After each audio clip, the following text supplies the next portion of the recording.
दिक्कत की बात अब मुझे सपोर्ट रेंज पे दिखाई दे रही है।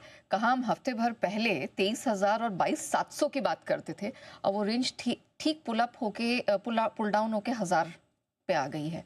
लेकिन क्या यहाँ पर भी सपोर्ट है या ये भी टूटने के आसार हैं? देखो 22,800 23,000 तक हमने वक्त बिताया है। हाँ। पहली चीज़ तो ये कि जो छोटा लेवल है वो मतलब छोटे मोटे लेवल तो ऐसे ही टूट जाते हैं। थोड़ा ठीक ठाक सा लेवल होता है, उसको एक दो दिन लगाता है निफ्टी। जब फॉर एग्जांपल हमने 22,800 के टूटने पर हमने कहा था भाई कि अगला टारगेट जो है बीच में छोटा रुकावट का लेवल 22,500 का है। 3 दिन तक 22,550 पे आपने क्लोज दिया, चौथे दिन दम तोड़ दिया। उसके बाद अगली रेंज जो 21,800 22,200 की रेंज में है, जहाँ जाकर निफ्टी सपोर्ट लेना चाहिए। लग उसके आसपास आएगा तब हम इसका विश्लेषण करेंगे। सो 22,000 कल 22,800 के तोड़ने के बाद अब जो ढंग की सपोर्ट रेंज है निफ्टी की 1% की रेंज की जो देना चाहता हूँ वो 21,700 से 22,000 के आसपास की है। ये रेंज है आपकी, ठीक है। मुझे लगता है कि अगला बड़ा मूव देने के पहले बाजार इस लेवल को थोड़ा रेस्पेक्ट करेगा, रुकेगा। अच्छा। अब रुकने का मतलब क्या है, ये नहीं कह सकते आप कि ये नहीं टूटेगा, लेकिन हो सकता है टूटने के पहले थोड़ा सा एक रिकवरी देर उसके बाद तोड़े। क्योंकि हजार पॉइंट के मूव के बाद थोड़ा सा एक जगह आके थोड़ा बाजार टेस्ट करता है, वेट करता है, थोड़ा रुकता है, फिर उसके बाद नया मूव देने की कोशिश करता है ऊपर या नीचे की तरफ, ठीक है। अब इस रिकवरी में अगर जो आज मिल रही है आपको या इस हफ्ते मिलती है, नई सीरीज में मिलती है, आज 90 पॉइंट आप ऊपर है, 22,450 22,625 एक लॉजिकल टारगेट बनता है ऊपर की तरफ। वहाँ तक जाने की कोशिश निफ्टी कर सकता है और वहाँ पर आपको पोजीशन हल्की करनी है। अब आप कहेंगे 22,425 तो बहुत ऊपर दिखता है, 300 पॉइंट ऊपर है, 22,450 माफ 300 सवा 300 पॉइंट, 300 सवा 300 पॉइंट क्या 1.5% ही है ना। तो ऐसे बढ़ने में क्यों 1.5% नहीं बढ़ सकता? क्योंकि हमें भरोसा नहीं है। आजकल हमारी आदत ही नहीं बढ़ने वाली, दिन के दौरान ही करेक्शन आता है, हम वापस से मर जाते हैं।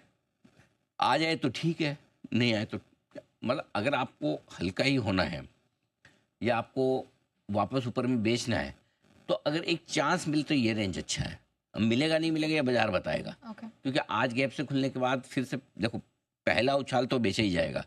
क्या सेकंड रिकवरी वापस आज बाजार को मिलती है और क्या आप 22,100 या 22,000 को होल्ड कर पाते हैं, वो लिटमस टेस्ट है। लगातार 17 दिनों से बाजार नेगेटिव बंद हो रहा है। निफ्टी 17 दिनों से सिर्फ एक दिन 30 पॉइंट ऊपर बंद हुआ है। 17 सेशन हो गए नीचे बंद होते हैं। ओवरसोल्ड तो है लेकिन आज से नहीं, 17 दिन से। करेक्ट। रोज ही ओवरसोल्ड होता है, ओवरसोल्ड होने के बाद फिर घट जाता है, तो इसलिए रिकवरी तो कोई खास आती नहीं है। सो बहुत ज़्यादा अब तो क्या है, लोगों ने रिकवरी की उम्मीद ही छोड़ दी एक्चुअली देखा जाए। और ऐसे में जब आप उम्मीद रखो तो रिकवरी नहीं आती, छोड़ दो तो आ जाती है। अगर आ गई तो आपको ऊपर में कहाँ हल्के होना है ये आपके सामने।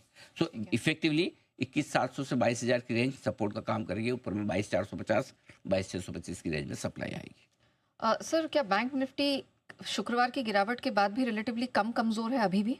हाँ, बैंक निफ्टी कम कमज़ोर है और कम कमज़ोर ही रहेगा। और जनवरी के लोज जो है बैंक निफ्टी के लिए 47,800 से 48,075 की रेंज के एग्जैक्टली आप देखिए 48,075 लो बनाया था। हाँ। बैंक निफ्टी का जो हमने बोला भी था कि इस रेंज में आए तो एक बार मेरे नाम से जरूर लीजिएगा। राइट। उसके बाद रिकवरी भी अच्छी हुई, करीब थोड़ी आपको ढंग की रिकवरी भी मिल गई। सो ओवरऑल मेरा ये मानना है कि बैंक अगर लेने का मन आपका कभी करेगा भी तो बैंक्स पहली चॉइस होंगे। बैंक्स एनबीएफसी रिकवरी में ये आगे रहेंगे ही रहेंगे। सबसे बड़ी बात यह कि एक इनके लिए माहौल फेवरेबल है, आरबीआई की पॉलिसी के लिहाज से अर्निंग्स बेहतर है। तो हर एक लिहाज से अगर जब भी आपका जब खरीदने का मन करे, अगर एक सेक्टर आपको पकड़ना है तो बैंक से एनबीएफसी होगा, ये ध्यान में रखिए। जब आपका मन करे, मैं ये नहीं बोल रहा आज लोकल, आपको जब ठीक लगे, क्योंकि अब लेने की तो बात करना ही गुनाह है एक तरह से। और वो सब लोग बोलते भी अभी ले लेके सर सभी पैसे ही खत्म हो गए, बात भी ठीक है, वो भी गए अटके हुए पड़े हैं।